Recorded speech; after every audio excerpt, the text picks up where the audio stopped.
Hi guys, on today's 100 Things, we'll be looking at Savini, Booth, Kelly, Burrow, Eastwood, Weber, Rames, and Polly. Yep, we're going for Dawn of the Dead.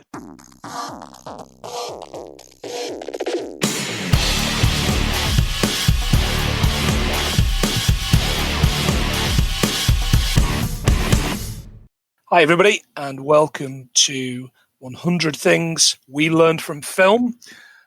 I'm your co-host Mark. And I'm your other co-host John. How are you doing, John? Hi there.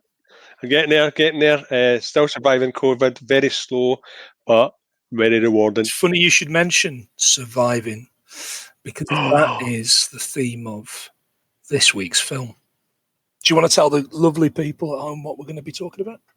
Well, it's a fan favourite zombie. It's probably the only rebooted zombie film that's worked. It's Dawn of the Dead, 2004. Zack Snyder film. Yeah, What's your opinion It's very first. It is, yeah. What's your opinion of Zack Snyder?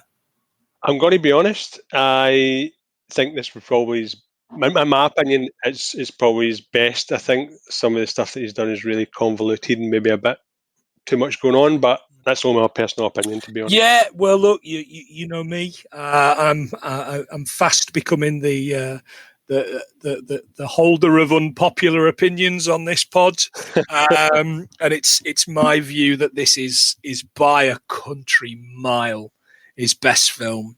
I think it's done on a shoestring. We'll certainly talk about that.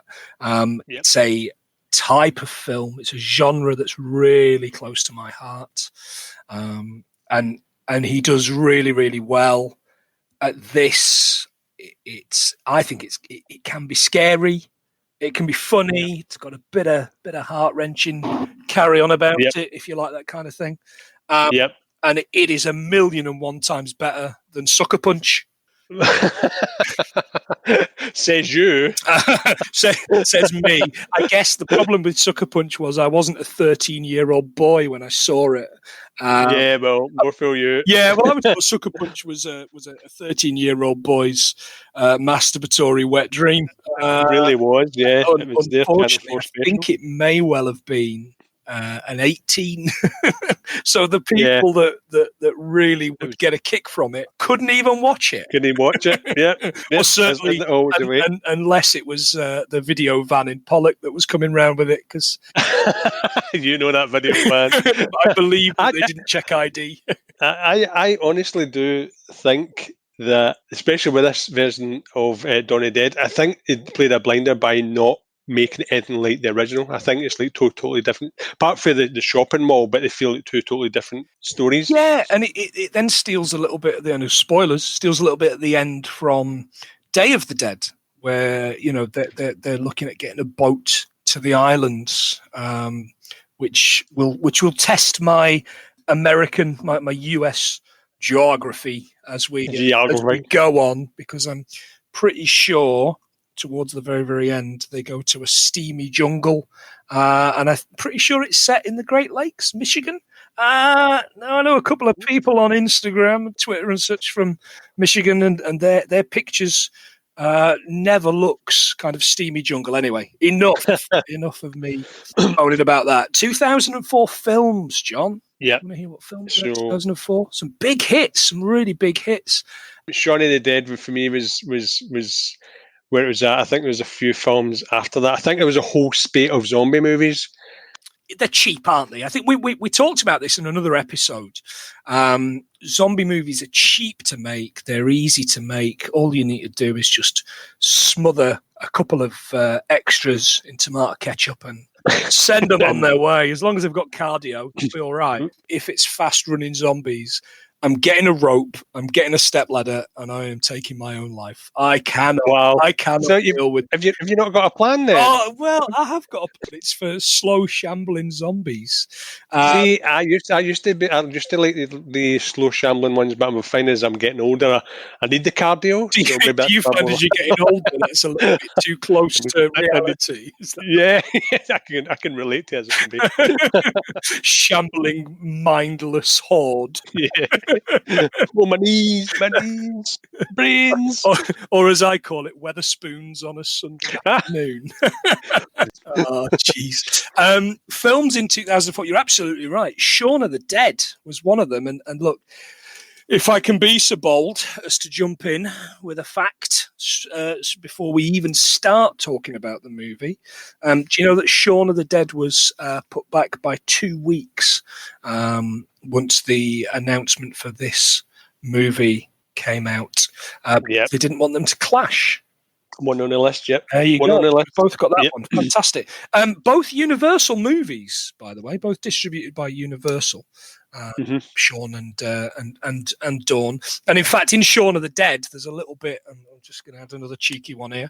There's a little bit that talks about, and they must have added this in really, really late, that says, as he's listening to the radio, I think he's either at work, Shaun, it's Liz for you, or he's in the florists, which is Pow, Super Mum, where the radio or the TV says zombies are slow moving, not fast moving running zombies like was initially thought. And that was written as a kind of a dig at this movie. Wow. I mean, that is really? like there's a lot of movies kind of over the history have come out at the same time that are of a similar kind of relevance, asteroid movies, alien movies, all that kind of stuff. But none of them certainly referenced one another, to my mind, and I think that's smashing. So, well, maybe Edgar Wright and Simon Pegg repaid the favour by starring in the next film in the year after, The Land of the Dead. George Romero. Yeah, they're briefly zombies, aren't they? Yeah, literally blinking you missed it. That's a great little bit in what isn't a great movie. Yeah, no, it's not. It's not good. But it has got Dennis Hopper in, who is unbeatable in everything. Especially once he finally given up cocaine.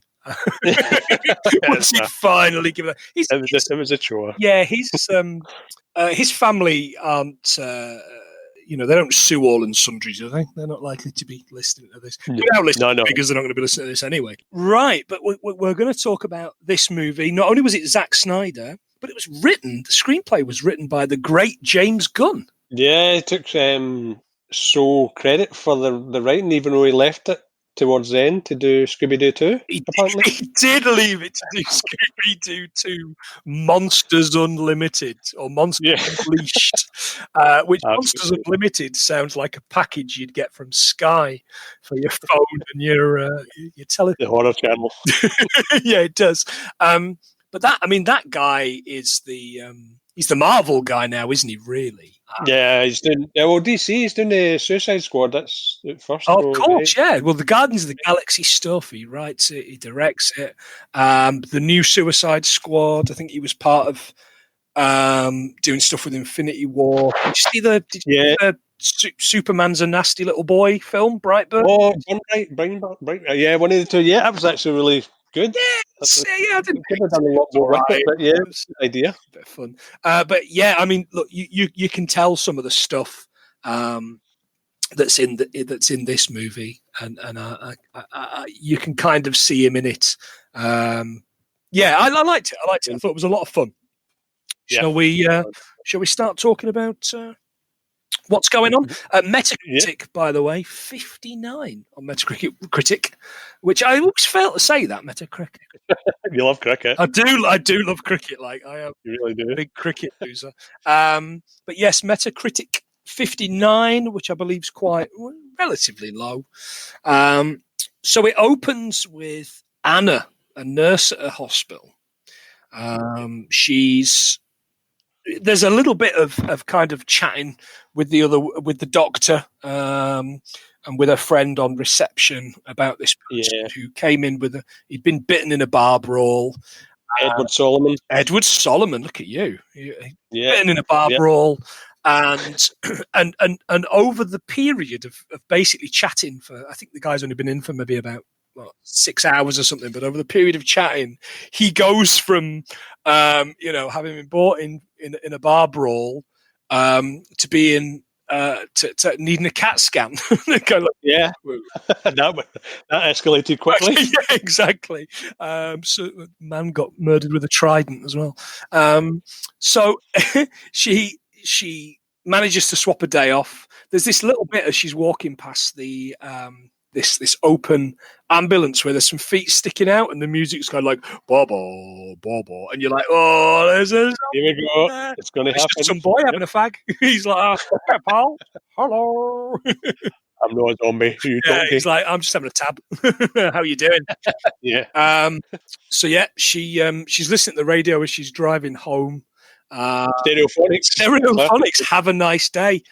Yeah. No, you are not going to have a nice day, my dear. In fact, it's going to be terrible. And that kind of, it's like an overhead shot as she's driving, and I thought it was brilliant. It was like one of these new kind of estates, which my house is an old Victorian terraced house. It's 140 years old. It's nearly as old as me, and it's just an old Victorian terrace, 2 up, 2 down job, and it looked like the worst kind of place I could ever want to live. Okay, some had pools, some had drives. I have to park on the street. I've got noisy neighbours, but all I could think was, this looks awful. And then I looked at the shot, and it's quite blatantly, it must be. It's either a model, but I don't think it's a model village. Previous episode. I think it's probably a like created on a computer. It's a cartoon. And there's houses where you just can't get into them. Like, drive as they got fenced for the next house. You're like, oh, I hope somebody got blundered. I hope somebody got fired for that blunder. Those are the self-contained units. Yeah, exactly. Back-to-back houses, exactly, like mill towns. I'm the man. Yeah, every time you see something like that in the film, a magician did it. Yeah. So I'm going to add that to the list. Cool. So she goes home. She's having it with her fella Louis or Louis. Louis, yeah, it's hard because I thought it was Lewis, but I don't think it really matters because he's only got about 3 lines. Yeah, he's literally and then he's finished, isn't he? Which I was quite into. The kind of, it's date night, which evidently, I'm a married man. I know that means sex night. They killed 2 birds with 1 stone. They actually just did it in the shower. They did do it in the shower. And here's the thing, right? Here's why you shouldn't have sex in the shower. Because you miss zombie updates on the telly. Yes. Now, I would argue, if they weren't such horn dogs, they would probably still be alive. And they would have seen Zack Snyder's debut. Was it his debut? But he directed the car advert that was. It's like is it a Suzuki or a something advert? Yeah, that's we'll add that to the list, shall we? I did have that as well. So we will add that one to the list. Yeah, it's like a Subaru advert. Americans love a Subaru. Yes, yeah, I think it was something like that. Yeah, but it just cut into that advert, and then newsflash, the usual. Yeah, newsflash. Stop being at it in the shower, lads. They would still be alive. Well, certainly Louis would still be alive. Don't do it. Just don't do it. Don't do it. So then they wake up in the morning. The dawn. See what? I see it. Dawn. Yeah. The crack and Vivian's back now. Vivian, we'd missed this. Was the little girl who was doing the backwards? Look at me. I can skate backwards. Not in the middle of the road. You don't, kid. Get off the road. Yep. Get on the pavement. Blonde young females must be a thing because they did the exact same thing in The Walking Dead. A young blonde girl. Did they really? Yeah. So the first zombie you pretty much see is a young blonde girl. Did you watch a lot of that show? I petered off in about series 7. Mate, I was about the same. They were in a quarry, and I kind of gave in. Yeah. I can't believe I went through that whole 3rd series of him screaming and crying at a phone that wasn't ringing in a prison. Yeah. And then that's where I kind of caved in. And but people love it, don't they? People have got they're still loving it. I haven't even seen the guy with the baseball bat that everybody. Well, it was Negan that put me off, but that's another podcast. Yeah. There's 100 things I hated about the zombie. People are switching off in droves right now, aren't they? They love that. Love it. Great first episode though. Really good feature. Oh yeah, it got me. So Vivian's back. but she's a zombie. Here she comes, and she's got this fantastic. I'm not sure if it's blood from somebody else or if her face has been ripped off. Yeah, it looks like her teeth had their lips. Yeah, it's pretty cool.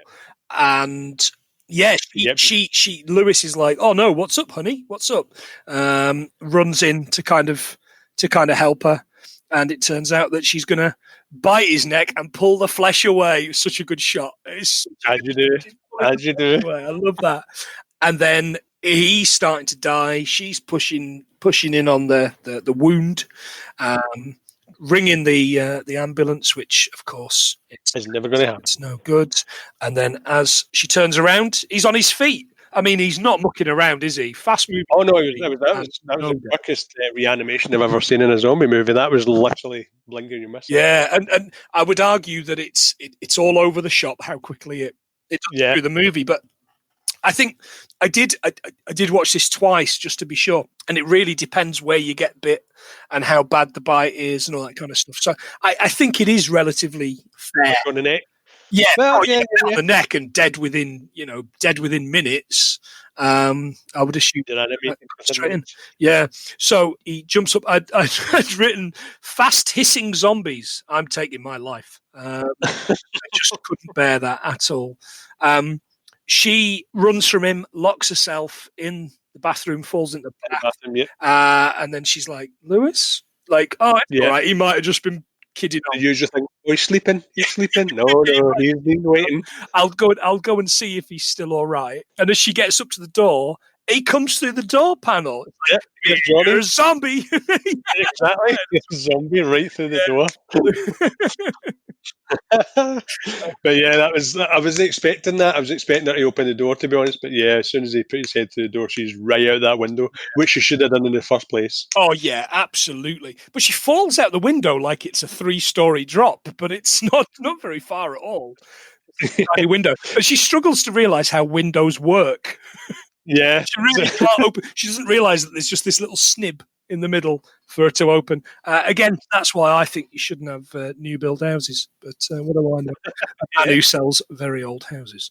I love the fact that when she's out the window, though, all you see is all the chaos and all the people running about, and it's like everything. Yeah, everything's going on, including she shouts on the neighbour who's in like his pajamas, holding a gun, and he's got a gun, and he's like, "Stay back, Anna, stay back." And this is my little tip here, and we seem to do this a lot on this show.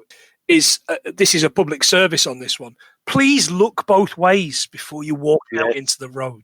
Especially if you're aiming a gun at someone. Yeah, he just walks out into the middle of the road on a busy estate, on a corner, if one judge is right, and gets absolutely flattened by that ambulance. Exactly. I mean, what's the crack with that ambulance? Where's he going? Yeah, it was flying. It was flying. Absolutely going for it.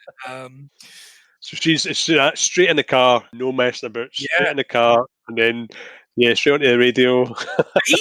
What do you know about windscreens? I mean, we're both drivers, of course, but how strong is a windscreen? Not that strong, I would have thought. Rachel, as we were watching this the other day, said, "Would you be able to punch a windscreen?" So, well, probably. I think the Terminator always goes for the side window, though. I don't think it goes for that's very true. It's toughened. I think it's protective, a protective plastic over it anyway. Yeah, but hang on a second. We've all done that bonus level on Street Fighter 2 where you smash up the car. Oh, yeah, but you just need to keep hitting the wheel. You don't need to hit anyone else. But Honda, with these 100 hand slap, that takes out the windshield straight away, doesn't it? Yeah, but... Anyway, that doesn't answer that. Doesn't answer that at all. But I did just wonder what it was. So she's driving through the estate. Everyone, the jogger stops her. And then he's following her. He's running after her. And then he just peels off, doesn't he? When he's chasing the car, and then he sees another woman, he just peels off, and I'm like, that is awesome. That is what I wanted to see in a zombie movie. Yeah, you just want to prioritise. It's not like they don't need to be fixed on one victim. They've got a plethora of victims on that street. Yeah, you're just a creature, right? You're just a beast, and you're just after flesh. Again, it's like Carlisle Botchergate on a Saturday night, I believe.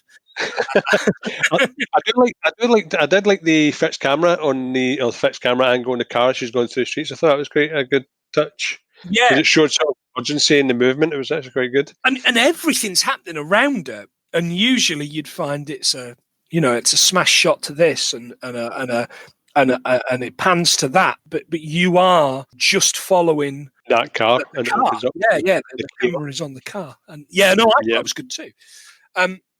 She then drives down the highway.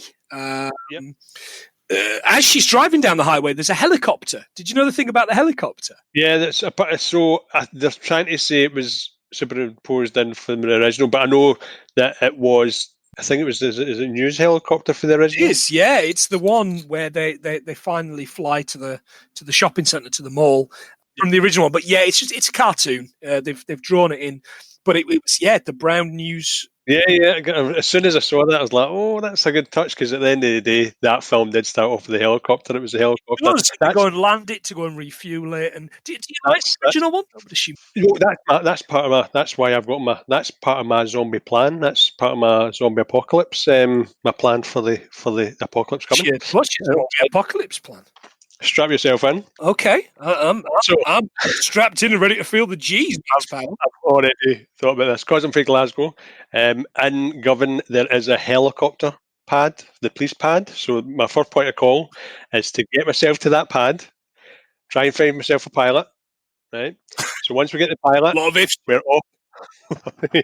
We're off. Lift off. We stop off in town so I can pick up some supplies. So there's a place called Victor Morris who sells crossbows and bows and arrows and BB guns and stuff like that. But I'm just obviously going for the crossbows and the the bow and arrows. So stop off there, arm myself, then we'll fly off to Govan and get some spam and various other. And then once I've obviously need to go and find a crew. You're in that crew, we can get Carlisle, no problem. So get my crew, get us all in a helicopter, and then we'll just fly an oil rig because it's self-contained, so we don't need to worry about electricity, we don't need to worry about anything. So we can just live up there for a while. Sounds pretty. That's my plan. Detailed. I've got a shed full of tools. I have got an understair cupboard full of a fair amount of toilet roll. I'm not one of these blooming gouging idiots that at the start of lockdown that go the toilet roll. Plenty of tins of nonsense and jars of food and dried food. Just to stop in the house. We've got double glazed windows, which will board up. We've got a composite door at the front. We're just going to stay in the house. We'll sit in the house, stay quiet, and see how long we live. Wait for it all to blow over. Wait for it all to blow over. Right behind me right now, I have got a lot of booze from the holiday a couple of weeks ago that we didn't have because we were feeling terribly rotten and unwell. So I've got plenty of booze. You've got all the ingredients for a zombie apocalypse. All the ingredients for a zombie apocalypse. I just want to hope that Rachel hasn't left the door open again. That's interesting that we've both got plans, which is pretty good. Yeah, I've always had a plan. So my plan was first concocted. This is going to take me back. My gran, in previous episodes, I've talked about my gran getting me into horror movies, but she took me to a place called Hollywood Video on Plaza Road West. I think they were one of the sort of main contenders or competitors for Blockbuster at the time. Right. And we used to go there to pick up, I used to go there to pick up posters so I could hang them up. I think I was around about 13. And then my gran was in with me and she picked up Dawn of the Dead. So that was pretty much one of the first zombie movies that I'd watched, and that's why I've got such a fixation on getting a helicopter. That's my first protocol. To the point where, when I was younger and people asked, "What do you want to do when you grow up?" I always said I wanted to be in the RAF or I wanted to be a helicopter pilot. So that scenario of them using a helicopter to get out of a zombie apocalypse, I just wanted to fly. Do you know what? I think I would have really liked your gran. You're right, game old bird by the sounds of it. Yeah, she was no frills. You just watch it, and if you don't like it, get out. Nice. Don't complain. Nice. I just realised that I'm just working through my notes and realised that I didn't mention that if anyone was watching along, we were watching the director's cut. There's not a lot more in the director's cut, and there's barely anything more we'll mention. Yeah. But as she's driving down the highway, this car piles into a wagon or into a van, which then piles into a petrol station, which I thought was really, really cool. I really liked that bit. She then pulls over behind a bus. The zombies. Oh, apparently that crash was apparently a nod to one of the conversation one of the characters was having in Night of the Living Dead, but I can't remember what there it is, was. yeah. In Night of the Living Dead, it's a great movie, isn't it? It's such a good movie. Yeah. Night of the Living Dead, there's a bit where the guy says, I heard on the radio about a car ramming another car into a fuel thing. Yeah. No, it's funny. I have seen Night of the Living Dead so many times. We would have loved to have done it for this, but there's just so little happens in that movie. Yeah. It really is kind of. The racial undertone kind of stuff is good and is awful, but there's just too little happens, even for the lack of things that we manage to find in movies. But as she pulls up behind that bus, there's zombie boobs. Zombie boobs. And then she takes a moment looking at the zombies killing one another in the transit bus, and then that bastard postman Pat ruins it for everybody. Tries to drag her out of her car. Oh yeah. She hits the accelerator. We'd all do the same. She hits the accelerator. Gets rid of him. Runs off the road and into a tree, which made me think of "It's a Wonderful Life." That tree's been here since my grandfather. But everything makes me think of "It's a Wonderful Life." There's not much it doesn't. No, that's true. And that's it. And that's kind of the end. That opening. Johnny Cash kicks in. Johnny Cash does kick in, and I'd written Prime 2004. Johnny Cash had a real kind of resurgence. Rachel, my wife, really loves Johnny Cash. I cannot listen to Johnny Cash. It's really? Old Johnny Cash, like old man Johnny Cash. It's kind of comedy music. I think it's like listening to. Oh no, I like the newer stuff he's done. Though I like the American Songbook 5 and all that kind of. Yeah, no, I get it, but it's not for me.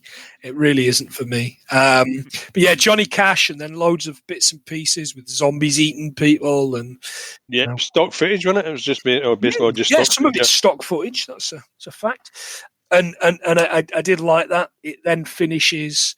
And in fact, one of the people in it is Zack Snyder, spraying a machine gun around outside the White House, which I quite liked. Right, we see it.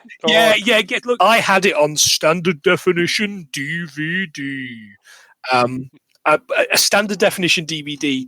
I am amazed we hadn't given away with a lot of the others or hadn't sold. So we watched that, and then I watched it. The day after, which, guys, you tell us, is this cheating? Do we need to stop doing this, or do I need to stop doing this with the director's commentary on? Because I was quite interested to see what the director and writer and producer had to say about it. But you tell us, is that cheating? Well, I didn't do that. No, well, I did, and it was actually quite interesting because I wasn't a big fan of Snyder's, to be honest. But he comes across as such a kind of a guy that loves this stuff. He really, he sounds really young as well, which, I think he's probably about 5 or 6 years older than. Well, I think the naivety was the fact that he shot the film in sequence, didn't he? As soon as he got the script, he shot it all. It does, yeah. It's shot kind of bit after bit after bit after bit, which they don't do, which just doesn't happen in cinema. But this, I remember seeing this opening 10-15 minutes, the whole opening 10-15 minutes on Channel 4. Yeah, does that ring any bells to you? Yeah, I remember it because it was the first time a film that hadn't even been out had actually showed any. It was never done, but they literally just showed us as like a sort of. I think it was introduced, but I can't remember who introduced it. But I think they sort of introduced it, and then. Like nowadays, they would introduce it and then show you bits of like featurettes and the trailers, whereas they literally just showed you the full 10 minutes. Yeah. And my then girlfriend at the time, she said she quite liked a horror film. She went, I'm not going to go and watch that. That's horrifying. I'm not going to go and watch that. I was queuing up to go and see it. Oh yeah. Oh, I was desperate to see it. As Oh soon yeah. as It it was was. out, I was in the Cineworld in Middlesbrough, unlimited card in hand. Oh, something like 10 a.m. in the morning, only person in the cinema. Like, the Michael Jackson Thriller gif, eating the popcorn, although I don't eat popcorn in the cinema because I'm not an inconsiderate shit. Anyway, I don't go to the cinema at all anymore. So she comes to, gets out the car, and who's there? It's Ving Rhames. What a guy! Oh yeah. You love Ving Rhames or what? Yeah, I think it's the shot that he had as well was just literally him just standing over her with a shotgun in her face. Yeah. Just for everyone else to see. Say something. He's brilliant, isn't he? He should be in a lot more. Oh yeah. He should be in a lot more. Yeah. I think ever since, but as soon as I saw him, and the first time I saw him in was it Pulp Fiction? Oh yeah. And as soon as I seen that, he's such a massive character. Does what's he called? He's called Vic in this. Does Vic look like a bitch? Yeah, Marcellus No, he does not. is a great character. I love the Band-Aid, the elastoplast on the back of the neck. I think there's a story there, although there probably isn't. It's just a welt or a spot. But Ving Rhames, she speaks. She says something. I think she says something, doesn't she? Literally. And he helps her up, and on they go. And then, like, out of nowhere, and I would argue this is really bad writing, there's then 3 other people. Yeah. Straight out of nowhere. Like, they walk across the park. Nobody in the park, of course.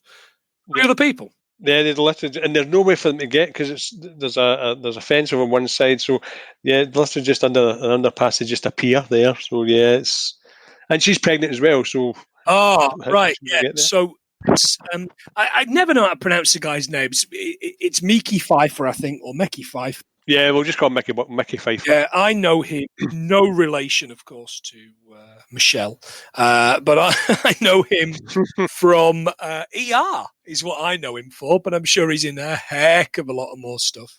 He's in loads. I think he's in that Divergence or that one of those teeny movie things. Yeah, I think he's in one of those.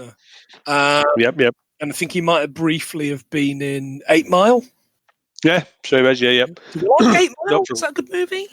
Yeah, to be honest, I liked it, but it's only because I'm not into rap or anything like that, but I just liked the stories where the underdog comes good. And to be honest, he really did. He's obviously a multi-millionaire, so certainly. He's still angry though. What's he still angry about? He owns absolutely millions. Machine Gun Kelly. That's pretty much it. That's all I know. They've got beef. They've got beef. Know what a Machine Gun Kelly is? A Machine Gun Kelly is what I want in this movie. God, I'm such an old man. The other boy in it, the guy that becomes the love interest, is called Jake Weber.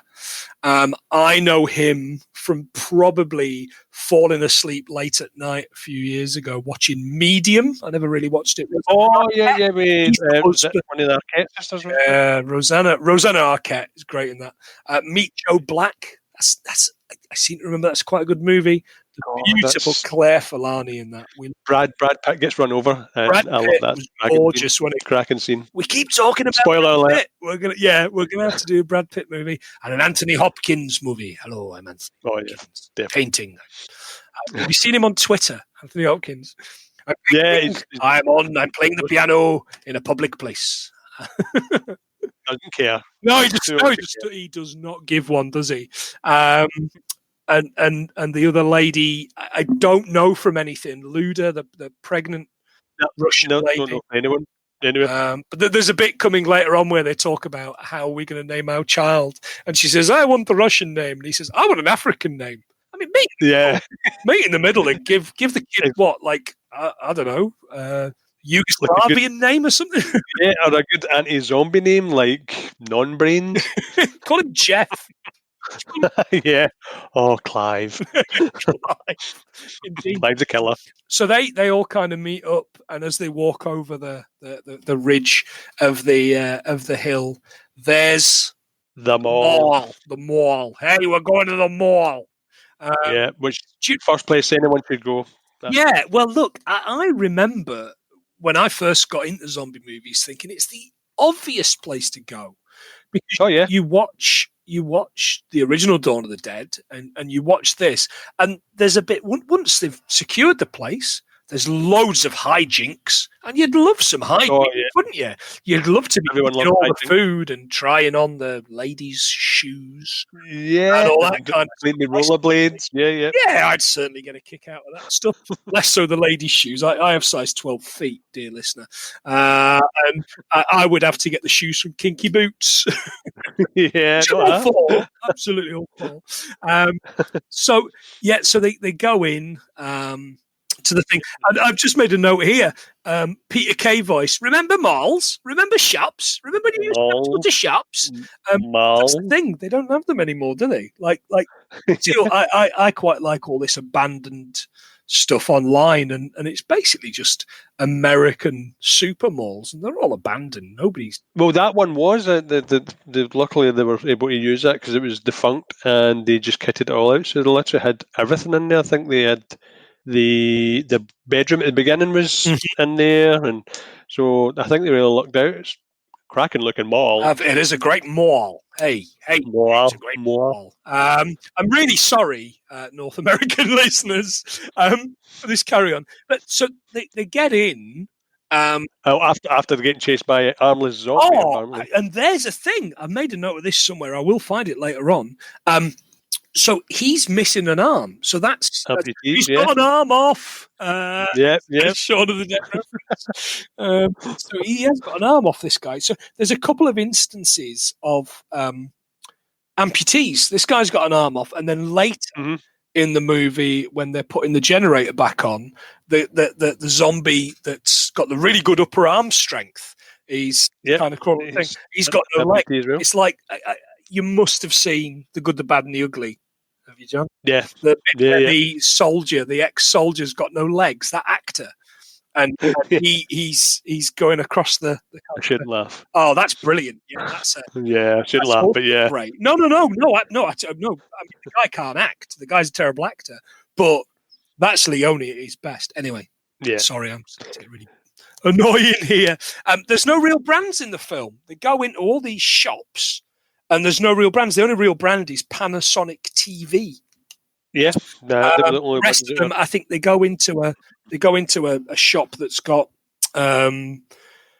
toilets, and they decide to get through the glass by hoying a toilet through them. By throwing a toilet at it. I thought there could be a bit more discreet with that, but locked a full toilet suite through it, including the sink and the bath. They do indeed. There's mall music. So they're in a lift or they're walking through the mall. There's all sorts of things. And it's, that awful kind of lift music type stuff. Yeah. The first one's Don't Worry, Be Happy. What was he called? Bobby McFerrin. Do you remember that? Yeah. All By Myself, which I think is Eric Carmen. And One Moment in Time, which I've no idea who sings that. No. I'm sure we'll be corrected, but tell us, people. One moment in time. Not one of mine. The mall's called the Crossroads Mall, which made me think it could be worse. They could be in the Crossroads Motel. I was going to say that. That's an oldie back oldie. Jesus, that takes me back. Yeah, at least the walls are solid in this mall where they weren't in Crossroads Motel. I'm not going to explain that reference to anybody. Look up sitcom Crossroads Motel. So we're following them, scoping out all the exits in the mall. Michael goes to is it a sports store he goes to? He does, yeah. And he's got this big metal crowbar, and you're like, what a guy. And he drops it and picks up like a croquet mallet. A croquet mallet, yeah. Which I thought, listen, mate, I'm working class English. I'm not having any of that. You put that away and you pick up, I don't know, a coal miner's helmet. Anything, he had baseball bats, he had everything around the back. Yeah, all that. He went for a croquet mallet, and you're like, dude, that is going to break. And you go, oh, that is going to break. Oh, very good. He opens up the door, doesn't he? Yeah, biggest zombie ever. Be eating another person. He comes running out. As he knocks him over, this zombie, he falls, and he falls on a basketball. Did you notice that? He falls and he lands on a basketball on his back, and all I could think was that can't have been placed there because it kind of moves. Would it have hurt less to fall on the floor than it would fall? I think it would have hurt less. Top of your back on the basketball. I think it would hurt less I was because like, the basketballs are solid and yeah. covered to your spine. It could have snapped them in half. What happened? He was snapped in half by a basketball Yeah, happens all the time. Where there's blame, there's a claim. because he was dragging Walton and Lemire up the court. Oh God, more This references. episode, We're on it. We're on fire. Airplane. Yeah, so that's really good. We then go into the kind of the entrance. There's this really weird fountain where Anna's washing her hands, and then the guy comes out, Ben Cozine, which just a name I remember. Ben Cozine comes out and attacks them, and attacks. Is she called Luda? Attacks Luda. Luda. Yeah, Luda. But there's a scratch, but you never really know whether it's really a bite. know what's going It's just on. a scratch. It's merely a scratch. It is merely a flesh wound, John. It really is. But you know what happens with flesh wounds in zombie movies? Yep. She kind of covers her arm up, but if you're paying attention, you can see something's gone on there. Yeah. And then Ben Cozine gets shot. The arm still flailing about like a. He's as we learn a little bit later on, he's a twitcher. Twitcher. Yeah, that's a new one. So they confront 3 security guards. Guy called Steve, so the lift went. So they went in the lift and went up to the first floor, and they're confronted by the 3. I like security guards. CJ. Well, I don't like CJ at the start because there's a couple of slightly racist undertones to what he's saying. Bart, who's a bit of an idiot, and Terry, who's what the Americans would call a pussy. You know, he's the kind of wet one, isn't he? And they see Michael Kelly. He's a really good I think Zack Snyder must like him because he was obviously in Man of Steel. But really? Michael Kelly, definitely in Man of Steel. Is he really? Right, okay. I'm looking him up. He's in a lot of stuff. He's in Chronicle. He might be the dad in Chronicle. That's a pretty good proto superhero movie. He's in Everest. Steve Lombard in Man of Steel. He's in an episode of Black Mirror. I thought he was quite. Obviously, spoilers again. He becomes quite likable at the end of the movie. I'll rate him. I think rate him. Even as someone who comes across as like the villain. The guy he'd done the job. He was there to do a job, and he'd done it. He wound you up when he needed to wind you up, but then later on, won't spoil that, but you can really sort of empathise with stuff like that. So, you like that bit of character. He had range with it throughout the film. Excuse me. Yeah, he grows, doesn't he? But they at this point, he's a real bastard. You know. Yeah, he really is. They take them and they lock them up. They treat them as prisoners. Yeah, they lock them into one of the they take them into the room first, and they're shown news reports because they don't know what's going on. And in the news reports, we see one of the original characters from the original Dawn of the Dead. You do. So it's funny because it's a mix. It's an actor from Dawn of the Dead who is playing a character from Night of the Living Dead. So he's playing one of the sheriffs. Sheriffs. He's played by, do you know who? Tony Savini. Tom Savini, the great Tom Savini, who ain't even an actor. He's not even an actor. He's a special effects guy. Oh yeah, it's true. Is it? Do you know who else he is as well? And it's one of my favourite lines. Oh. Is Sex Machine? Come on, Sex Machine! Sex Machine and from Dust Till Dawn and the Titty Twister. Yeah, again, really, really bad movie, but it's a movie I remember watching with my old man on video, or when that came out. So I'm maybe talking 96, 97. Global Video, which I think was a Glasgow company. I'd come down to the Midlands, and I rented it. My dad was really enjoying it because he quite enjoyed a heist and all that kind of stuff. And then it went vampires. You went, the fucking hell is happening here? So they're watching that. He's great. Tom Savini's a lot of fun. Oh yeah, he's really good in his vampire teeth growing in that movie. But this is not that movie we're talking about. Yeah, Sheriff Hill, he's called in the credits. And as they continue to watch, there's another recognizable face. The preacher guy, that says there's no Oh more yeah, room when there's no more room in hell. The dead he shall was walk the the original. earth. Do you know what that's from? That's from the original film. It's Really? from Yeah, that guy's called Ken Foray, Foree. yeah, yeah. Plays the preacher, but he's one of the main characters in the original Dawn of the Dead. In the original, yeah. I Yeah. think they managed to squeeze them all in apart from one. I think they got is it Scott H. Renegar? Oh, is that the blonde guy? Looks a little bit He's the like. general. Oh, right. Okay. Oh, nice. Is that who that is? Oh, excellent. Yeah, so he's the one of the obviously a member of the SWAT team in the original one. So they managed to get three of them, and I don't Not, think not very there was a subtle that they put them all in at the same bit. no. They've actually just got them all in. Right, get that done. Quick, let's Right, do that's them in it. the same day. Let's hoy them Tick all it in the off. same kind of roles. And the main female, she wasn't in it, but I think one of the shops was named after her. I can't remember her Oh, second name, right. but something Okay. else. No, I didn't. A shop is named after her. Very good. Yeah, so one of the shops was named after her because I don't know if she didn't want to do it, but yeah, because I thought at first she must have been dead, but turns out she's very much alive, but she just didn't do it. Okay. I liked Vic's. My brother's in Fort Pastor. He's waiting for me, and you're like, "Oh, mate, He's dead. we know. Yeah, we know He's what's dead. happening with Vic's brother." And then the guy from Medium. What was the character's name? The guy from Medium. I need to stop calling him because that's really Oh, Jake Webber's Jake Weber. character, Michael. Michael. Then he's kind of sat at the side of CJ, leaning down. CJ's in this big chair, and I thought it was kind of like worm tongue, kind of into the, really kind of talking to the, like the kind of the getting the king on side. It was really weird. Oh yeah. Did you know? I got that feeling too. Yeah, I got that. I still got that as well. There was a sort of a weird feeling that he was just trying like to an idiot king. Like Mhm. like the big Yeah. idiot king America's got at the moment, the big idiot Yeah. king we've got at the moment, and meanwhile they're all in the background, kind of going, "Oh, but maybe you could do this, and maybe you could." That sounds amazing. Yeah.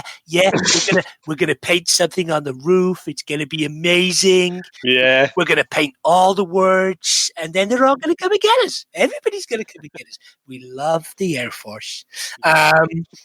So I'm not entirely sure how that's going to go down. Yeah, because it was such a like about I know you. It's like a sort of I knew you're probably going to do this anyway, but you're going to would you do this? And he's like, let's do that then. Yeah, SOS alive inside. I think it's great. The big kind of gunship goes overhead, and on the way to work the other day, a couple of days before I'd watched this, we've got RAF Spade Adam, not a million miles from us, and it's kind of on my way to work if I'm going out at the northeast. And 3 gunships flew over. These 3 huge things flew over as I was going over Holt Whistle, and I was like, "Oh, this is amazing! This is like Apocalypse Now." Had I watched this before, I'd have been like, "Oh my god, there's zombies somewhere." Yeah, where's my helicopter pilot? I need to get myself on an oil rig. I need him. They look over the side and the zombies are there. Why are they coming here? They said, and I think he says something. It's a similar line from the original film. And he says, I don't know, like a muscle reflex or something that they're used to doing. And I've gone, I don't know, Black Friday. Possibly. When was this? But because I was the same. Because I think it's the original film. Because that's where as soon as they said that, I thought that was definitely a line. Because I remember that it was something like that. It's like muscle memory or something. Yeah, that's right. And I could think was, they like what would people do now? Do they still flock to the shops? Would they sit there? Would zombies sit there just tapping on a block of wood, thinking it was their phone? It's a keyboard, yeah. That's probably what they would do. They would probably just pick up like a limb that went fusty and just put it to their ear and try and tap it to WhatsApp people. So I probably exactly. So when there is a zombie apocalypse, we needn't worry. We just need to avoid everyone in their houses because everybody's going to be self-isolating for the next God knows how long. So we'll remember how to do that. Yeah. Oh, absolutely. So they're talking about what people did didn't they? They talked about what people did for a living. And Michael says, what did you do? He's kind of coming across as this new leader. He says, I used to sell TVs at Sell Best Buy. TVs. And they're like, oh, mate. That's do you want? Oh, do you want to follow this guy? And Mickey Five says, do you want to follow this guy who used to sell TVs? And Vic says, better that than a guy that boosts them. And I'm like, oh damn! Oh snap! Got you there. Get Boosts it right, TVs. Reggie, son. And he's kind of like, oh yeah, fine. I'm going to go and see my zombie wife. Goodbye. He's off. So they're kind of figuring that out. Again, forgive me if I've missed something in particular, but we wake up the next day. All the TVs are off. Guy says, "Oh, I wish such and such was still working at Hallowed Grounds," which is quite a fun little riff on the name of the Starbucks. Starbucks would not get involved in this, which is funny because they're quite happy to get involved in not paying any tax. I think it was also in Johnny Cash's song as well. What's that? So that Johnny Cash song he's singing when the man comes around. I think that's part of the lyrics. One of the lyrics is really very good. I'll add that to the list. Well done, that man. And he says it's Terry. He says, "Oh, I wish someone was here to do me a coffee." He says, "Oh, go make your own coffee." And his line is, "Oh, but I wanted a soy mocha latte with foam." And I'm like, okay, I don't drink dairy, for those listeners at home. We tend to drink oat milk in our house. And he then says, one of them says, the other guy says the F slur, which I'm absolutely not into. It's not cool at all. He uses the F word. 2004, were we still using that in 2004? Oh God! It's only 16 years ago. Was it acceptable in modern media? I mean, I don't think that's ever been. I don't think that's been acceptable in Britain for a long, long time. But was it still acceptable in America? Surely not. I wouldn't think so. No, but who knows? He's kind of watching the videos online as he's getting ready, and a truck arrives. Boy, this truck spends a week getting here. Wow, it really did. The old EP truck. Like, this car park must be 12 miles long because it spends ages getting there. So the truck speeding towards I think it's speeding towards all the zombies. They seem to try and hit everyone in the car. Doing really good. I mean, if you ever played Grand Theft Auto, you'd want to take out all of the Hare Krishnas. You remember in a row, and they'd walk in a jingly row. Try and get them all because you get a bonus. It was kind of like that. And as the truck comes in, they're like, "Yeah, come into the." Like they're shouting on the roof, "Yeah, come into the loading bay," and it reverses into the loading bay and it runs over this zombie. And as I was watching it, I just went squish, and Reg went, "Oh yeah, that's a bad one." That Lemmings noise. Yeah, so is the reversing? Yeah. Was there any amputees in that one? I can't remember any. No, I don't think there was. But there's some really good headshots. There's some really good kind of shoot them head, because there's a bit where I think Mickey Pfeiffer's character shoots one of them, and Michael says, "No, shoot him in the head," and he shoots him in the head, and they just, boy, do they go down. That's quite the weapon that he's packing there, exactly 101. It just exploded. Yeah.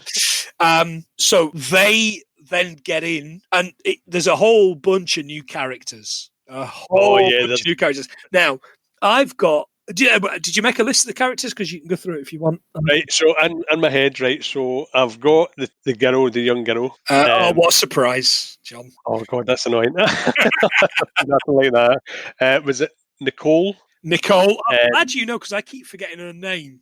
I did not much care for the character of Nicole, but we'll come to that. No, neither did I. But Nicole and is it Terry? His name is Tucker. The security guard. So there's one of the security guards who's not called Terry. Yep. I'm sure. Yep, they have a bit of a thing. So they two were in Wrong Turn together. Oh, I've seen Wrong Turn. So those two. That was two of the main characters. Okay. Well, I've also seen Matt Frewer as Frank. So he was Max Headroom from the 80s. This is amazing because Rachel said to me, he looks like Max Headroom. And I said, yes, he does. And I had absolutely no idea it was Matt Frewer. Yeah. She's going to be listening to this going, I bloody well told you, although she's not Nottingham, so she doesn't talk like that. She's going to go, I fucking said it. Didn't I say it? Although she's not from Essex, so she doesn't talk like that. I've got Norma as well. Norma was Jane Eastwood, who is no relation to Clint. No, is Norma, I'd made a note, is Norma the truck driver? Yes. So she's long distance Clara from Pigeon Street. Is that a reference really? you get? I don't see. I remember Pigeon Street. You remember Pigeon Street? Well, one of them was a truck driver, and she was called Long Distance Clara. And she used to go over. I'm going to pop the cam back on so you can see the movement that I'm doing. But she used to drive over lots of hills, and there was a song, Long Distance Clara.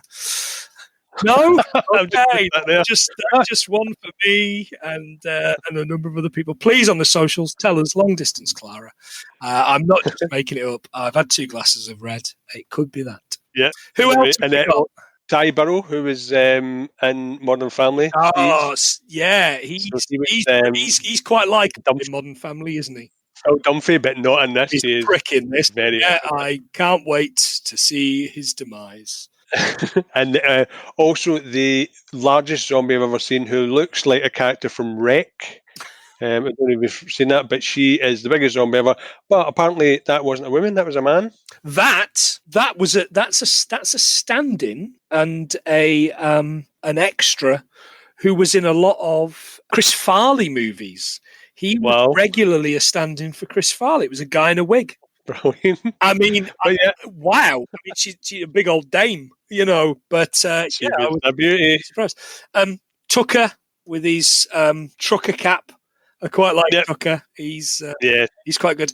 So so they wheel her in, don't they? The big old dame in the in the thing. And a wheelbarrow. And she's like, "Oh, my leg," or something. You're like, there's a little bit of supposition. I mean, look, I'll be honest with you. I wouldn't have taken her in. I'm going to level with you. The people that they've taken in, fine. I wouldn't have taken her in. Bearing in mind, they turn around and go, "Oh well, what about Tucker's foot?" And he's like, I twisted it. I fell on it. Yeah. I'll be tempted not to take Tucker in. She'd have fed these zombies for a week if they'd left her outside. They wouldn't have annoyed them for a couple of days at least. Yeah, well. She was a feast. Not for the eyes though. But she was also a bloke in a wig. So why let her in? You've missed Glenn. Glenn's one of my favourites, the organist. I like Glenn. So Glenn, so the only reason I forgot him was because it doesn't really explain how he died, but we'll come to that later. But the other girl, and this is awful, and I've just called her Blondie, which is terrible, but she has so little about her. It's one of these. Glenn's at least mentioned. But Monica's name is never. Her name is Monica in it, but her name is never mentioned in the film. No, Kim Poirier, I believe she's called. They gave her extra scenes because they thought she was actually quite good. Yeah, some of them were cut, but she was never mentioned by name, so that was quite annoying. So I had to. Mate, I'm just looking her up. She's in Nout, I know. I mean, she's in a lot of stuff that's. She's in absolutely nothing, I know. She's in American Psycho 2. Oof, high praise indeed. 2002 American Psycho 2 and all. What's that? American Psycho 2, the second term? Mila Kunis is the main star. This movie stars Mila Kunis, William Shatner, and Geraint Wynne Davis. Jesus. I mean, you what, I'm going to have a look at that. I'm going to have a look at that. Absolute what, mate? And also Lindy Booth. She's in everything. Little ginger in this. Anyway, let's never watch that. Let us never speak of that movie again. Let's never, ever. So they all come in. I think we've got everybody. She mentions, he says, can I get the keys to your truck? And she says, absolutely, they're in the cab. And he says, where are you going? He says, I'm going to Fort Pastor. And Phil Dunphy, Ty Burrell, says, you can't go there. We've just come from there. Everybody's Everybody's everybody dead. dead? He said, dead-ish. It's like, what do you mean by dead? Yeah, Well, dead-ish. Well, disrespect. as in they He were died. dead and then they got back up again. He has no sympathy for his situation, does he? Like, go and get my brother. Yeah, he's a zombie. None whatsoever. We then find out that Frank's been bitten, which he explains why he keeps doing the Max Headroom moves. But he's been bitten all over his hand. Yeah, and he looked like a zombie anyway. So Well, come into play. Rachel said, he looks finished already. What's going on here? Yeah. So, but I think the makeup's really good. He doesn't look great. He looks a little bit worse, and then he looks a lot more tired every time. He really deteriorated quite quickly. He does. But we can only put that down to the zombieism. Yeah, this is where they threaten to kill Tucker. And he's like, "Oh no, I just twisted my ankle." I know. Yeah. Just my ankle. So she's carrying on Frank's story, but I guess you would, look, it's. I guess if you're losing a family member, you would. How old is this character meant to be? Is this little redhead? Is Nicole? Is she meant to be like 15? Is she meant to be 25, which is how old the actress was at the time?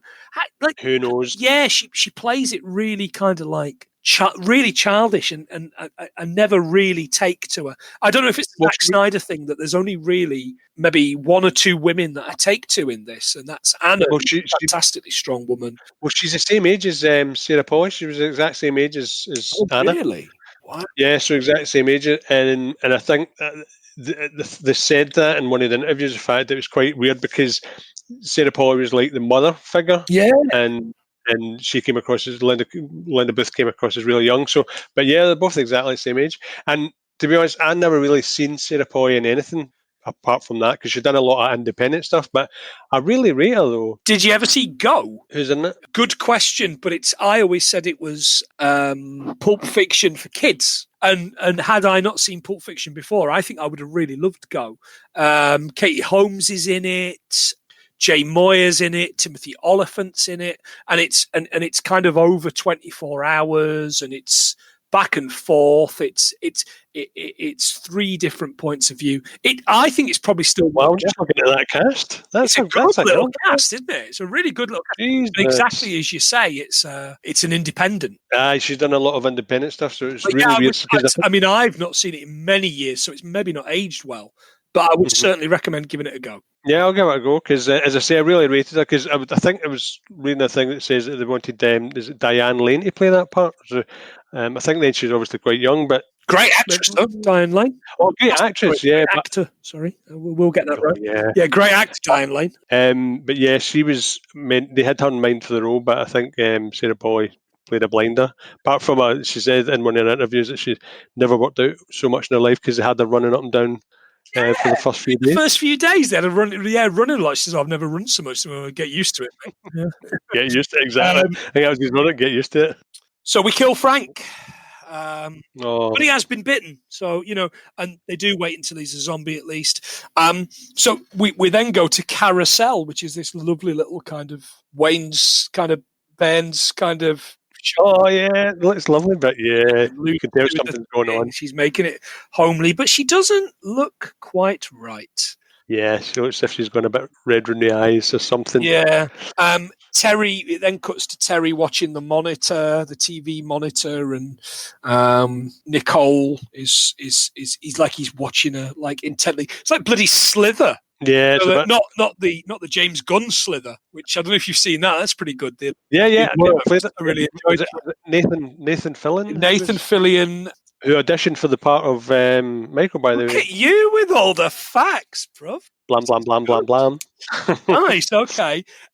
Yes, no, but I was thinking more the kind of the Sharon Stone Slither. Right, that one. you know what I meant. I thought you meant it was zombie. That's what it looks like. That's exactly what it looks like. So then we move to the kind of even Rocky had a montage, mate. This is from 2004. Do you know who the singer is? He's singing Disturbed, Down with the Sickness, but it's like a kind of thing. Is it not? Is it swing? Is it cheese or Yeah, something? Richard Cheese, mate. Yeah, because he's doing like a swing version, wasn't Yeah, it? I used to live with a guy back in 2004, kind of 2007. A few of our Middlesbrough listeners and friends will know a guy we'll just call Weem, as he was known at the time. He put on bands. He actually put on Enter Shikari, who obviously went on to become very big, but they were just kind of like kids at the time. I did a bit of bouncer in for him, which I'm a big lad, and it was basically teenagers just wanting to get near them. Just wanted to get away. So yeah, I think there's a picture of me kind of fighting some kid as Shikari on a stage somewhere. Somebody somewhere will have that. I'd love to see that. Brilliant. But he wanted to put Richard Cheese on, and I think it was something like $6,000 to get him over to Middlesbrough on a gig with this high price indeed. Covers of stuff like this. I think he does like Corn songs and and that swing time sort of and okay, it's fun, but I mean, would you really want to listen to an hour of that? Nope. I think Robbie Williams did it, and I was done. I would have been fighting teenagers again. It's what would have happened there. But yeah, Richard Cheese singing "Get Down with the Sickness." The gang are all content, and I think Andy and Kenneth are playing chess across. I don't think we've introduced Andy yet. We haven't introduced Andy. So what's Andy's story? So Andy is the gun shop owner across the street who has got a plaque that he just keeps writing stuff on. They keep communicating through that. So Andy's I think Gun World. Andy's Gun World. Which is the most American thing in the world. Oh, I'm Andy, and this is my gun world. It's my world, and there's a gun in it. Andy, welcome to Andy's Gun World. Wow, wow, wow, wow. Oh, that's...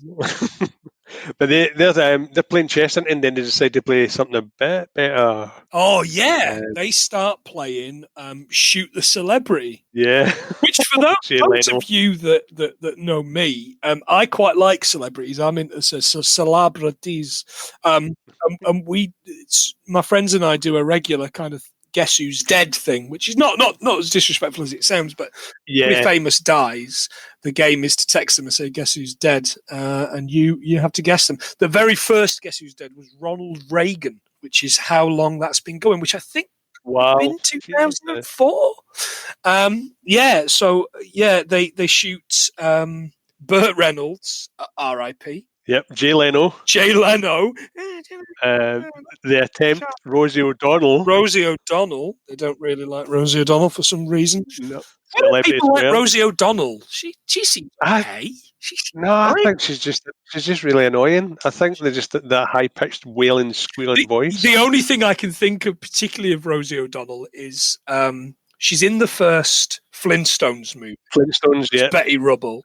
But there's a bit in The Simpsons where they're on a flight into space, Homer and Bart, and he looks around and it's Rosie O'Donnell, Jim Belushi, Toga, 2000. Toga. He stole my idea. Jesus. I think that's the same one. But she's singing, clang, clang, clang, went the trolley, ring, ring, ring. Went the and you're kind of like, oh, okay, she probably is annoying. But I don't know that she is. Well, I think it's just a general consensus of people that don't She's really certainly know a lot more popular than Ellen right now. Let's. Oh, God. She's probably nicer to her staff than Ellen. And that's you being DeGeneres. Dear old That's right, the veal. So I love that. I love the fact they're all doing their own bits. Larry. Yeah, your man Ty Burrell's at it with the blonde lassie. That's interesting. The little red one is painting in the stairwell. She's kind of doing graffiti in the stairwell. And I love, more than absolutely anything else, that Glenn's put heels on. He's got kind of the little tights on and the heels on. Good for Glenn. I love just to try it on. If you're going to die, you might as well die happy. And he wanted to die. That comes back in two instances. I think later on he's talking to CJ. I think it's probably one of those things that nobody else is wanting to listen to him. And he's talking to CJ and the other guy who were locked away at this point. And he says, and then I first realised I was gay when I was 13. But they were taking their clothes off when he was saying it. It was a bit strange. And he's saying, and the guy came to to fix the lawn, and he took his shirt off. And I'm like, he's obviously not coming out to them, but I thought it was really sweet. I really liked that. Yeah, Fantastic. But unfortunately, it was played for laughs, which it really shouldn't have been. And then there's one final bit, which I'll mention while I think about it, because we'll probably gloss over it later on. Shouldn't somebody say something? This is when a couple of characters die. And he says, somebody says to him, "Oh, well, you used to play the organ in a church." He said, "It was just a job." And he says, no, but you really should say something. You must have picked something up from the priest.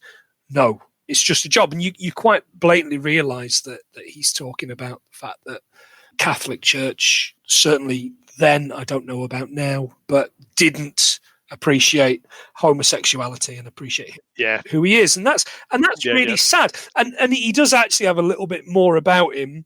And then they just kill him. Who knows? And then just all of a sudden you open the door and he's dead. Well, apparently, I think they were talking to. It must have been James Gunn, because obviously he's the screenplay. But they're saying that what happened was he broke his neck in the crash, and that makes sense. That makes sense. So that's why when you see him in the crash, which we'll talk about later, he's lying there because he broke his neck. As they're shooting the guys on the roof, she said, Anna says, "You guys had a really bad childhood, right?"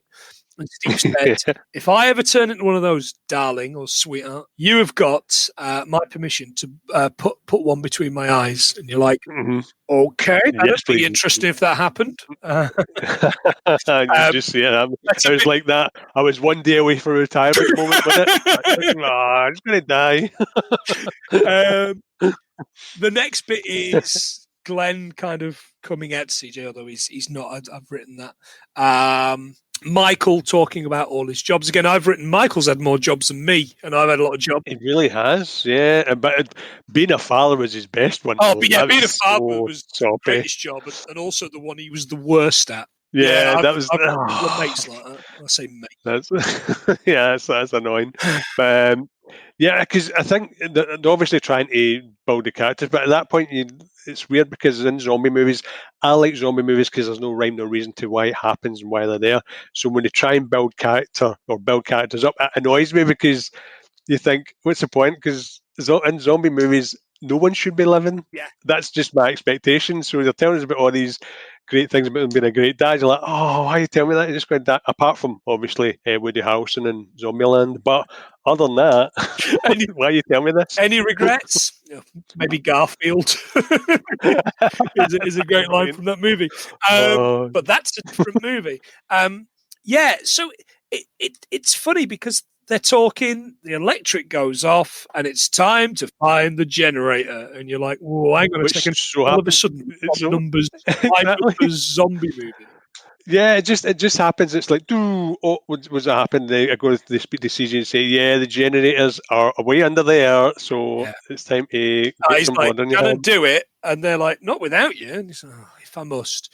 So they go and do that.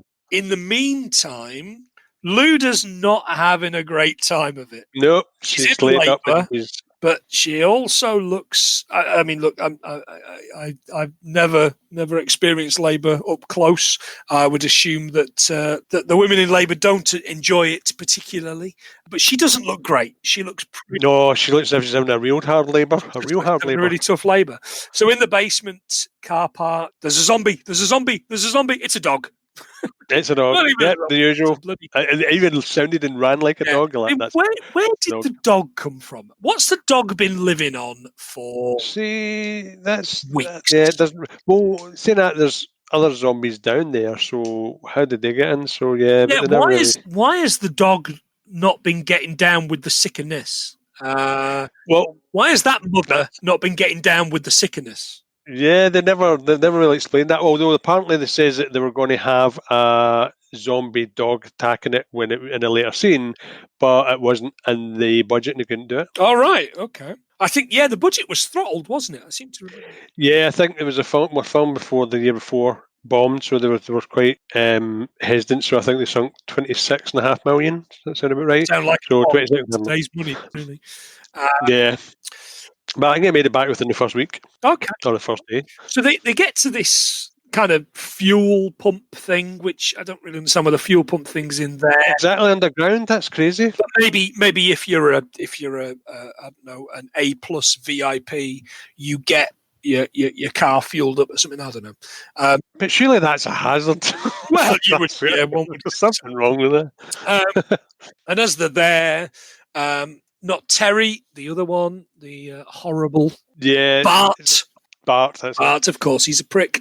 He's a Bart. Everybody do the Bart man. Oh, he's a total Bart. He is, and he gets caught by the very, very strong legless, no legs zombie. Brilliant, absolutely fantastic use of and amputee's acting ability. Yeah, loved it. He gets him and he does him. They then spray them with the fuel, set them on fire, which, as you know, listeners at home, I do love seeing a man on fire, woman on fire. I don't care. As long as they're on fire in a movie. It's cool. That's cool. Yeah. They then manage to get the power back on as they're running back in. But meanwhile, the pregnancy is going to arrive. Yeah, Luda then dies. Luda dies. She just succumbs to her injuries, which is a real shame. And he kisses her on the lips. I love my wife, but as she knows, I wouldn't kiss her on the lips if she'd died of zombicide. I think that's it. Yeah, I would.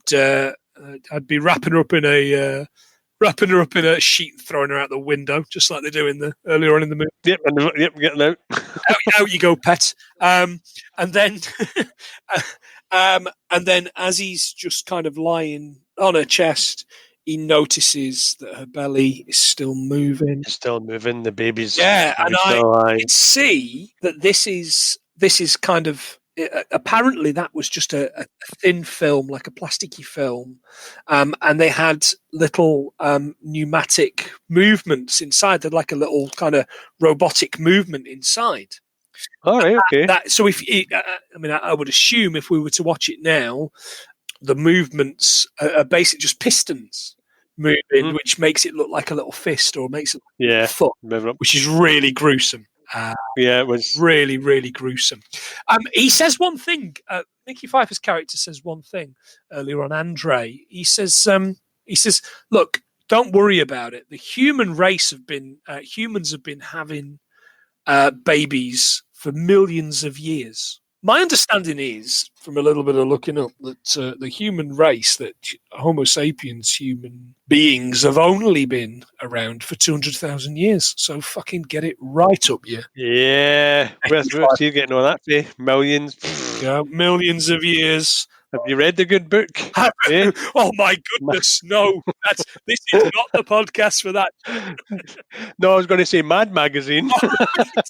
Yeah, the maddest of magazines. Which I thought was kind of, come on, mate, you're a million miles off. Yeah, it's an apocalypse as well. There's a war on. Yeah. Don't you know there's a war on? It was some powdered egg. And a blanket, a water. Anyway, enough. So Norma then decides she's going to go and check on them. I mean, this is quite good because they've quite blatantly not checked on them for weeks. Yeah. Nobody's been for weeks, but I like Norma. She's like, "Yeah, I'll just have a fag. I'll do it. I'm still smoking before I get in there because she's pregnant." It's great. Yeah, I mean, after all, it is 2004, and she gets. And there's a war on. This is there was a war on in 2004. Sadly, I'll never get over it. Bloody Tony Blair. Right. Anyway, so she gets there and she puts the fag out under her boot, and this is one of the first instances of like dropping something and it being in the boot, like this same kind of shot. And as she goes in, she sees things aren't right. Luda then comes back to life and then wriggling about like crazy while Norma's looking, going. She shoots her, and the cartridge comes out of the. I'm learning more about guns every week, John. I learn a little bit more about guns here. The cartridge comes out and falls at the feet, really slow motion with the big loud kind of cluck-clunk. And then he does the same. The same thing happens, cluck-clunk at the thing. He shoots her, she shoots him. They both basically die. but the baby's been born, and he says, "I've got a girl. I've got a little girl," and you're like, "Mate, don't do this. This is really grim." By the way. Oh yeah, it's a grim part of that. That part of the film This is really is grim. really, really bleak. Anything to do with babies and zombieism is just. Yeah, I mean, I've never seen zombie babies before. Has it been a thing before? Do you know? The only time I've seen anything close to a zombie baby was in Train Spotting, but I don't think that was really a zombie. I think that was a hallucination. It was. That's still tough going. That's grim. I think that's grimmer, actually. This zombie baby apparently was an actual baby that, like, they were filming with an actual baby in the swaddle, and they had like a wooden gun or whatever.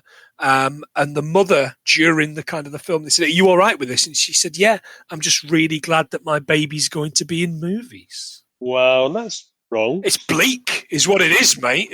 I mean, it's going on the list of facts I learned, but just for our fun podcast. But when you think, wow, that baby, what are we, 16 years on? That baby could be at college now. Maybe not American college, but certainly British college. That's imagine saying that. I just don't care what the situation is. I just want my child to be on in a film.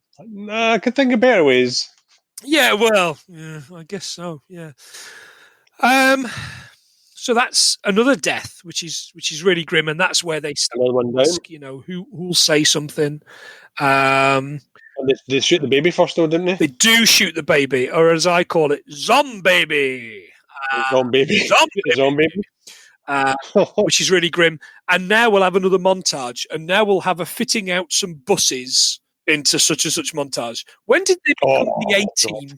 Yeah, it is a bit so. It's like he's got the welding mask on, and there's aluminium or aluminum. Yeah, aluminum. Yeah, aluminum. I know where. And then they make out. Is it no? And they realise Andy's food is running out, don't they? Because they're going to take him with them. Before that, Nicole paints the thing with teeth, and you're like, "Listen, have you not got anything better to do? Can you not weld something? Oh, Can you yeah, not do some spotting, please? We'd like it. There's chainsaws that need put into those holes in the thing. Can you do that?" Which I thought was a good idea. Oh, I love that. And later on, that pays off quite well. You're right. Really does. It turns out Andy's starving. They're like, "Oh, 5 days," and he says hungry.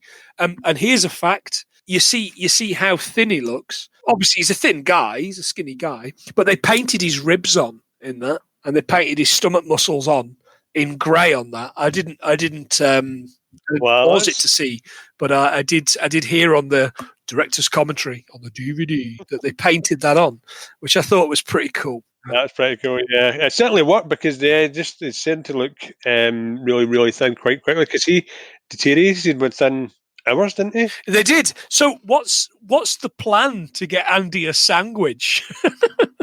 Yeah. Drop the dog down. Send chips. I mean, literally send chips. I mean, go to the fryers, fill it full of chips and dips and all sorts, and then send Chips the dog, who will probably also get eaten because he smells of chips. Because he smells like a hot dog. So they send the dog with like these little packages on his side, like some sort of First World War messenger. Yeah, it was a bit. It's a fine idea and everything. And Andy's got this kind of this little metal door, hasn't he, to stop the slat? Yeah, to let dogs in, but no cats, no capes, no cats. Nice one. Yeah, it's no, sorry, it's a very different history of America, isn't it? But a history of America, no less. So the dog gets in, but so does a zombie. Yeah. Zombie gets. I knew that was going to happen. And quite blatantly hasn't had any conversations with these people because they go, "Andy, are you all right?" "Oh yeah, I shot the guy, but they've got a terrible bite on these suckers." And then everybody kind of does the we've all done it, and I've just put my cam on just to see, the kind of the bite in the fist. Yeah, it's like, should we say something to Andy? No, let's not tell him that he's fucked. Let's just leave him that. to die. So You'd have Andy, thought with all the enjoying your chests they were playing, sandwich, you're dying. and all the chests they were playing, all the messages they were sending back and forth, you'd have thought someone might have went, by the way, I know to get bitten. Yeah. By the way, don't you get bit, mate? Because that would be hellish. It'd be heavy, dude. Yeah. Look, you can do anything you want, mate, but do yourself a favour. Do not get bitten, yeah? Do not get bit. Yeah. So, and then out of absolutely nowhere, and this is why I really, really dislike this character of Nicole. She just, it's like, what happened to Nicole? Turning on like she gets in the wagon and she drives like no way. She drives like kind of 100 yards, 50 yards to the place, gets in. I said, Chips, are you okay, Chips? Mate. Yep. Look, the dog's fine. It's already been explained to you a number of times. Zombies don't eat the dogs. Yeah. She only knew the dog hungry. He's not that hungry just yet. But he's working on it. Yeah, indeed he is. So she gets in and locks herself in a gun cabinet or something. Locks herself in a safe. Yep, with Andy beating at the door. Safe as fuck. Yeah, absolutely. Andy's brain on the door, and they have to now go and get him. So they cowabunga, let's go through the sewers. Why didn't they do that anyway? I know, it doesn't make any it's a bit crazy because they could have done it. First of all, saved at least some lives, but yeah, it seems that it's an afterthought. Yeah, and Andy really was hungry. They blow his face off. It's really good at blow kind of the top end of his head off, which I don't think that was practical effects as well. I thought that was CGI, but it turns out it was practical effects. Oh, was it really? Yeah. So it was quite well done because I thought it was CGI because it was quite a good scene, but yeah, apparently it was practical. Oh, top right. half of his head. I've got a note here. I'm just going through some notes. You never find out where the zombie apocalypse comes from. It's not monkeys. Mm-hmm. It's not rage-filled monkeys. It's not space. It's nothing like that. But what I was looking for was the thing about guns. This is where I learn about guns again. I mean, I'm not starting to get obsessed with guns, although people are going to listen to us kind of 25 episodes in, and I'm going to be like, yeah, we're a cotton picking moment. I've got the bandolero, which I think is bandolier. Is that the thing with bandolier? Yeah, bandolero. What I'm going to be doing, I'm going to be stood on my roof shooting my 6 shooters. Shooting takes. That's right. So I learned about guns around about here. They had 12 shotgun shells, cock it, 26 pussy 9mm. This is what Tucker's saying. 9mm a handgun ammo. And 16 of these amazing 3.56 magnums. So he loves the fact that the only thing I really know about magnums is Clint Eastwood and Charles Bronson. Yeah, and they're big guns. Proper like a hand cannon. Yeah. So yeah, Charles Bronson, he belly. Yeah, that's why every time I watched old movies, as soon as I heard Magnum, I was like, oh, somebody's going to die. Yeah, that is going to explode somebody's face. Those are really good. Potential future episode, Death Wish, but I haven't watched Death Wish in a while, and I think it might be a little bit too grim for us. Are we talking about the original? Or are we talking about no, we're not talking about the reboot. Have you seen the reboot? No, I wouldn't even dignify it. No. Don't. Bruce Willis, wasn't it? Yeah. Oh, no, John McClane. What did you do, John McClane? Indeed. But yeah, Charles Bronson's great. Potential future episode. I'm into that. But I think it might be a bit grim for us. So that's what I learned about guns this episode. That's more gun chat with Planty. He loves guns. Yeah. You should hook up with Andy. Oh no, he's dead. No, he's done for. Yeah. So Andy gets shot in the face. Yep. So the usual. Let's get back into the sewer. But before we do that, we'll throw some butane gas into the ground to blow the whole crowd. Now that's really cool. That's really good. We'll put a flare in the thing so I can see it, and then I'll shoot it, and it just is. And I think some character says, "How do we know if it works?" And the whole bloody building rocks, and you're like, Yeah, "What?" you know. And then they jump in back through the sewers.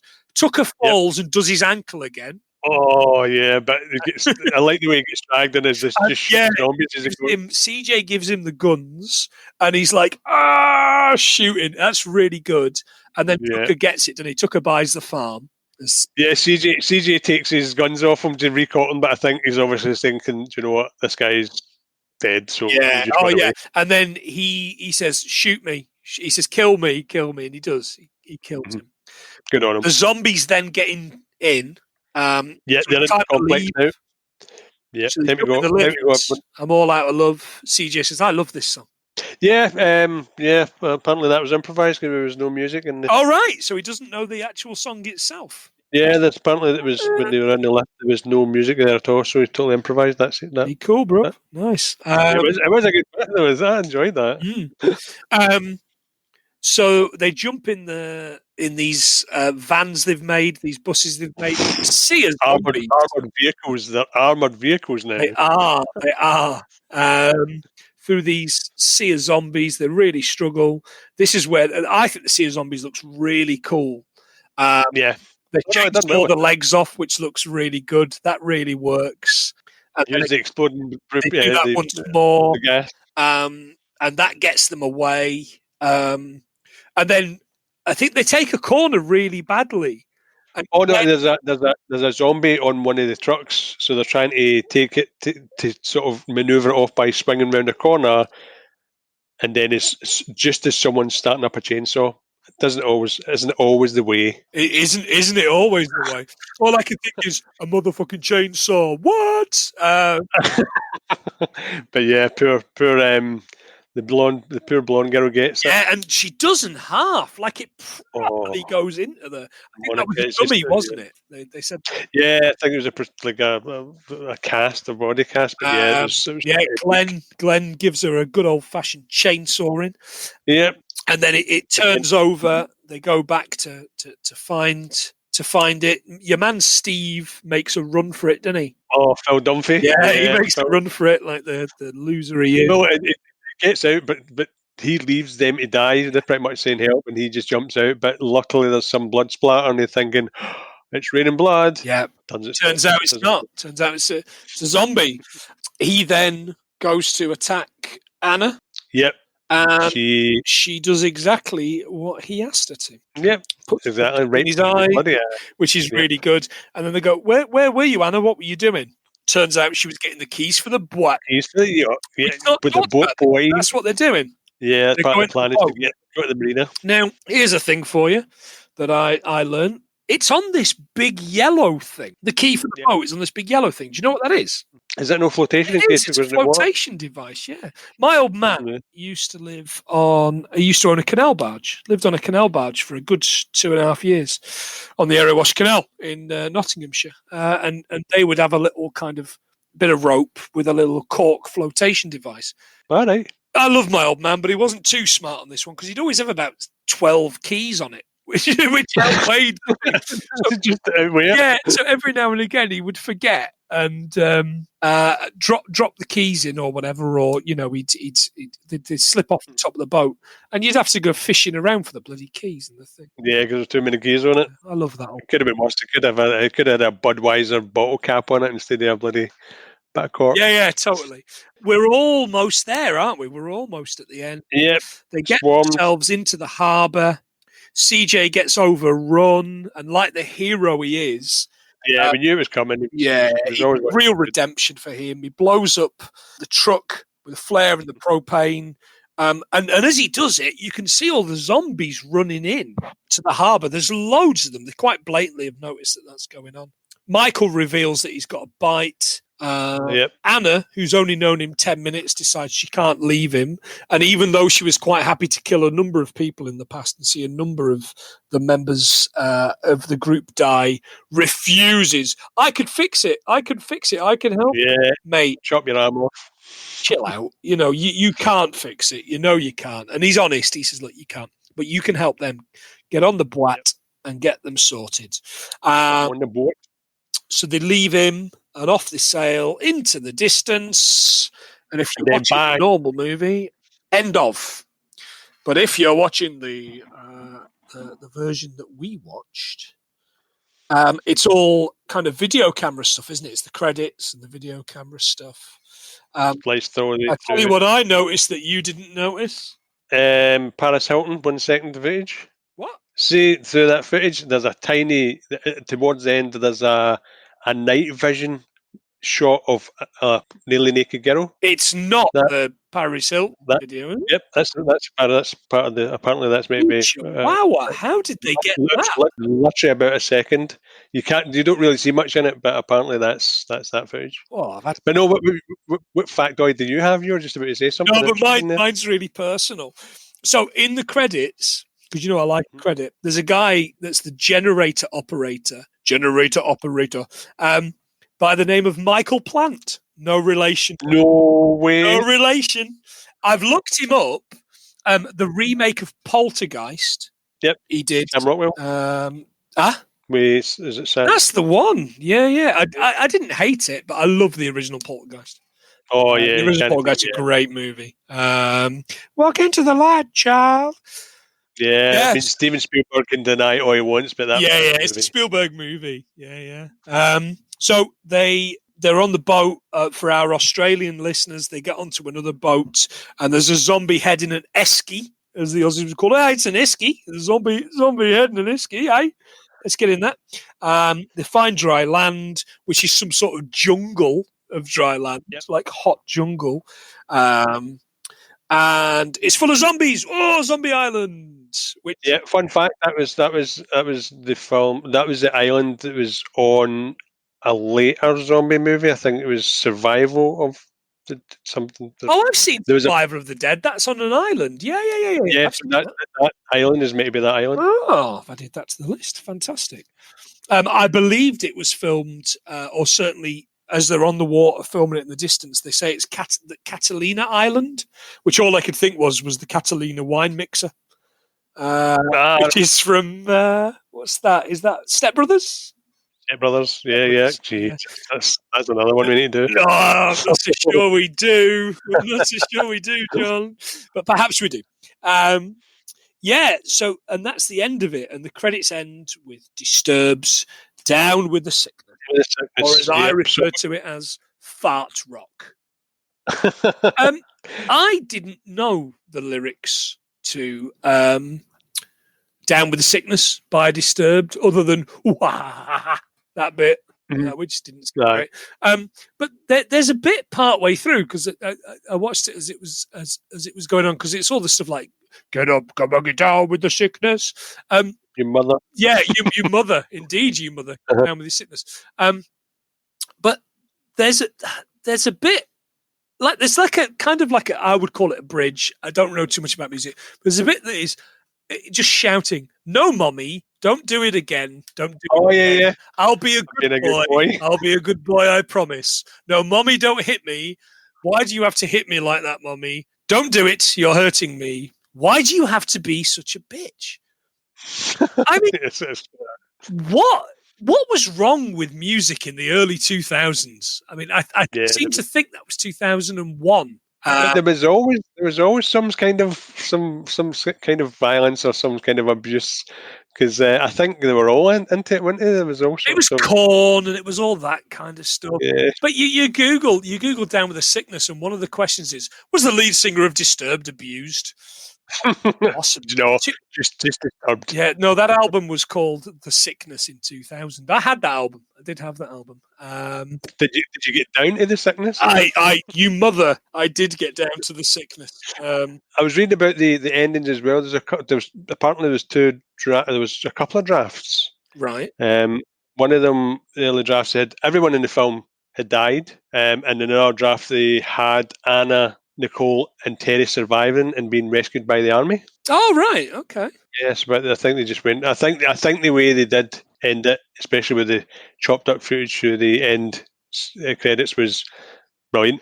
Fun fact, though, I actually never watched the end credits the first time I saw it, so I missed it all anyway. Oh, So I watched the director's cut and I watched it all the way up, and I thought, right, that's it. But then someone says, yeah, those credit scenes were quite good. And I thought, oh, hang on a second. And then when I watched it in context, it was a good masterstroke. nice. That's it is. It is. That's No, it's a fun bit of the movie, isn't it? It really is. Yeah, it really ends it off. But the good thing about the reason I like zombie movies is literally because it starts for no reason. I know they do radiation and bugs and all that sort of stuff, but they never really go into it, and they really shouldn't.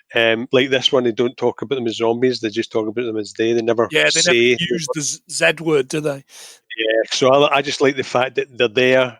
It's happened, and if anything, I like is it Day of the Dead where they all die? Yes. I mean that to me was like, right, that's it. That gives me closure. Yeah, So if there's any survivors, I'm like, right, what happens? What happened to them? So that's fair enough. I just to add to our final bits, George Romero wasn't happy, but he was so short on money from the way that he'd sorted out the sale of the other films. He'd agreed to this, and when he watched it, he said he was quote unquote impressed with elements of the film, which I thought was pretty good. yeah. And the costumes on the credits was Denise Cronenberg, Oh, David's sister. David's sister. Surely, let's be honest, we've got to get a Cronenberg in the future. Oh yeah, The Fly is a great movie. Could we get 100 things out of The Fly? Oh. We've all had one of those hairs where we think, oh, could I be turning into Brundlefly? But yeah, I mean there was a few things in the film that there was some other things like I think there was some facts like Alex Zane, who was a UK presenter, was and is like an extra in as He's one in of the the zombies. white. He's in the white shirt. Yeah, I can't. Yeah, I did see that, and I remember it from when I watched the movie. They were talking about it on E4 or Channel 4 at the time. yeah, because it stood out like a sore thumb because it was quite bright. But there's too many of those little things. There's a lot of zombie movies that, like Star Wars is now, what they'll do is they'll get these celebrity cameos to do things like stormtroopers. Yes. And you don't actually get to see them. So it's really weird them coming up with these facts because at the end of the day, you don't really know who that person is unless you talk like Daniel Craig and the Star Wars movie. But as a zombie, they don't really do much. No. Not even a speaking part. Absolutely. I'm all out, mate. I'm done. Yep, I'm done. Yeah, I've done. Damn it. So, what's the magic number? Well, you need to guess. That's what we like. Ooh, right. Okay. So 30. Mate, you've started with the right first number. 37. Jesus. 37. That's better than 17. That's well, it is much better than 17. And I would argue we're certainly on our way to our first 100. In fact, that's got to be our first 100. I'll add it to socials as to what number we're on right now. But look, folks at home, please stick with us. We're not doing a very good job of hitting our remit, but I hope you're enjoying listening to a couple of friends who really do enjoy talking about some of our favourite films and just films in general. We would absolutely love it if you gave us a review on Apple Podcasts. We're on Apple Podcasts. Listen to us on Spotify. You can listen to us on Google and all of the places that you can get good podcasts. Some of the places that you can get not very good podcasts, which explains what we're doing right here, right now. So we're on social media. We are on Instagram at 100 Things Film. Please nip on, see what we're doing next. So I would like to thank you very much for listening in. I've been Mark Plant. And I've been John Watson. Fantastic. And this has been 37 things we have learnt from Zack Snyder's remake of Dawn of the Dead. Cheers, mate. Cheers, guys. Take it easy. Bye. Bye-bye.